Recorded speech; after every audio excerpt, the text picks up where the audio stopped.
Leader of the opposition, Alan Shastney, is addressing speculation concerning his letter of resignation from the post of leader of the party, issued to the United Workers' Party a few days after the July 26 general elections. The letter was categorically rejected by the hierarchy of the United Workers' Party, calling for Shastney to stay on as political leader.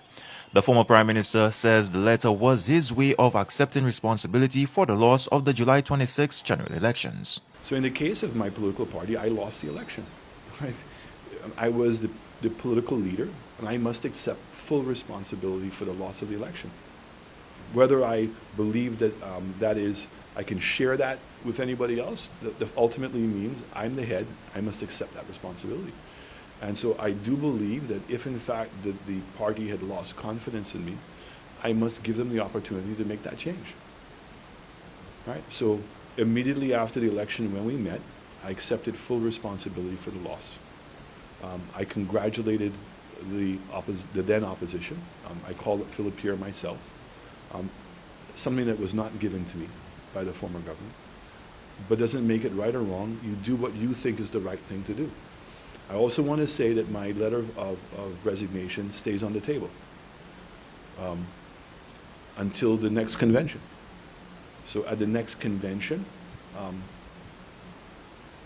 depending on the results of the report that is being done, at that point I'll make a determination as to whether I will put my hat in for leadership of the party, or whether in fact that we believe that it's time to make a change and put a new face at the helm. Shastney says the findings of the report will dictate a number of things, but more so would be whether he contests for the leadership of the party come convention time. The report hopefully will determine to what extent some of my weaknesses that the opposition did a good job of exploiting.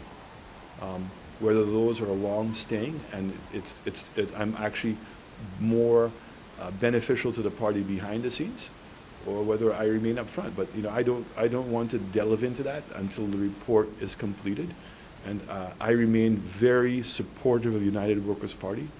All of us are a group and a family together, and I don't necessarily need to be sitting at the head of the table to remain committed. So I'm not one of those persons that's going to run off in the middle of the night and abandon ship.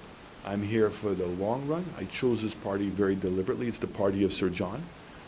I like the policies of this party.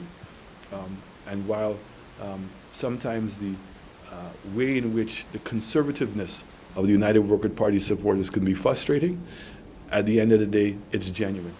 And so it is a party I do love, I do respect, and I certainly will, for the foreseeable future, very long future, continue to play a role. But what that role is will be determined in large part what the outcome of the report is going to be, the conversations that will take place, and then the pursuing convention. Despite these results, however, Shastney maintains that his love and support for the United Workers' Party continues to burn brighter than ever. For the DBS Newsworld, I am Jason Darius.